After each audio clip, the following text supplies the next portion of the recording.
Chers amis, bonsoir. Nous sommes à la veille du Shabbat Yitro. C'est un Shabbat spécial. Pourquoi spécial? Car dans la paracha, nous allons lire les 10 commandements. Et le quatrième de ces 10 commandements est tout simplement « Souviens-toi du jour du Shabbat pour le sanctifier ». Nous allons parler du Shabbat. Avant tout, je voudrais dédier ce cours à la mémoire de notre chère et vénérée maman, Zichona Livracha, Aïcha Bat Aziza, dont ce Shabbat précède la Haskara. Puis son mérite rejaillir sur toute sa famille et sur tout Israël. Amen. Le Zohar dans la paracha Yitro nous enseigne que le Shabbat est un héritage exclusif du peuple d'Israël et que celui qui observe le Shabbat est comparable à celui qui observe toute la Torah. Le Midrash, de son côté, nous enseigne au nom de Rabbi Shimon Bar Yochai que le Shabbat a déclaré devant le Saint béni soit-il, tout le monde a un partenaire, sauf moi, c'est-à-dire que chaque jour a son partenaire. Dimanche a son partenaire, lundi, mardi, mercredi, jeudi, vendredi, le Shabbat donc s'est retrouvé tout seul. Le Saint béni soit-il lui répond, l'assemblée d'Israël sera ton partenaire. Lorsque le peuple juif s'est tenu au pied du mont Sinaï, le Saint béni soit-il dit aux enfants d'Israël, souvenez-vous de ce que j'ai dit au Shabbat. L'assemblée d'Israël sera ton partenaire. Cela est relaté dans le Midrash toujours. La sainteté du Shabbat imprègne l'espace, le temps, elle imprègne même les plats préparés pour le jour saint. Elle parfume les mets d'une odeur et d'un goût particuliers. Le Talmud raconte que l'empereur demanda à Rabbi Yoshua ben Hanania pourquoi l'odeur d'un plat préparé pour le Shabbat se répand-elle au loin? Il répondit, nous avons une épice qui s'appelle le Shabbat. Quand nous la mettons dans un plat, son odeur se répand. L'empereur pria Rabbi Yoshua ben Hanania de lui en donner. Il répondit, cette espèce est efficace pour ceux qui observent le Shabbat, mais pas pour ceux qui ne l'observent pas. Le Shabbat n'est pas seulement un hommage au Dieu créateur du monde, comme nous disons dans la prière, Zikaron le Maaseh Bereshit, il est aussi un hommage au Dieu libérateur, Zechel Yetziat Misraïm. Affranchi de son labeur et de ses occupations, l'homme juif s'élève au rang d'un homme véritablement libre, entouré de sa famille, pour se délecter dans la paix majestueuse du Shabbat.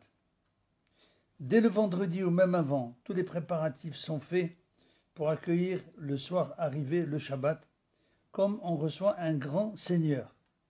On fait sa toilette, on prend son bain, la maison est reluisante, la table est mise et posée avec un soin particulier. C'est dans ce délassement profond que naît ce bien-être distingué que l'on nomme Ronek Shabbat, délice du Shabbat. C'est dans cette atmosphère de bonheur que la journée du Shabbat est consacrée à l'étude de la Torah et que les forces physiques et morales sont restaurées ce jour-là. Pourquoi? Car le nom de Dieu plane sur cette journée et l'embaume. Le nom de Dieu émet autour d'elle des ondes de vie spirituelle redoublées. Il purifie nos sentiments, ennoblit nos pensées, suspend le deuil, interdit les larmes, supprime toute parole qui de près ou de loin aurait rapport à une occupation journalière, et tout ce qui pouvait troubler la sérénité de ce jour saint et paisible est écarté. Cette atmosphère spirituelle créé par le Shabbat de Dieu, trouve sa consécration par l'étude approfondie de la Torah, qui est l'élément vital du peuple d'Israël, qui réjouit l'âme et qui illumine les yeux, selon nos sages. Ce repos est le résultat de la défense de tout travail. Comment sont déterminés les travaux interdits le Shabbat? Après avoir introduit la confection du tabernacle, la Torah s'interrompt pour nous inculquer l'observance du Shabbat avant de reprendre la suite.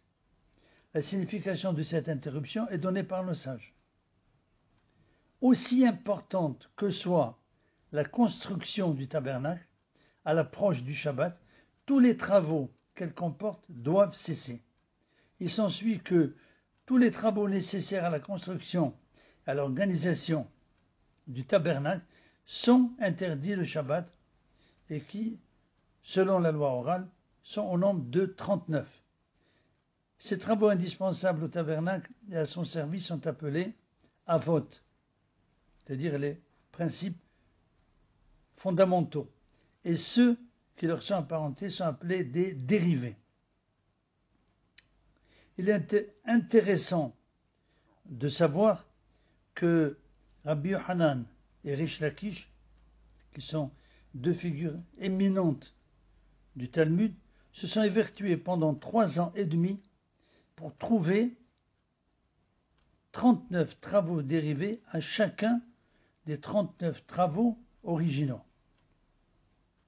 Retenons cette définition capitale de Rabbi Shimshon Raphaël Hirsch, qu'il faut comprendre par travail, c'est-à-dire tout travail défendu, tout travail interdit, non pas l'effort accompli, mais l'application d'une idée à un objet servant à modifier, à transformer ou à produire cet objet en vue d'un but utile. Voilà ce qu'on pouvait dire pour une introduction au Shabbat.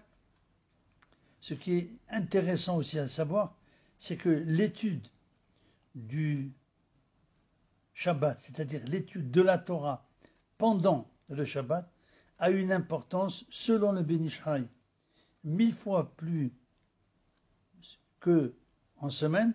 C'est-à-dire, si j'étudiais par exemple une page de Talmud pendant le Shabbat, c'est comme si j'ai étudié pendant la semaine 1000 pages.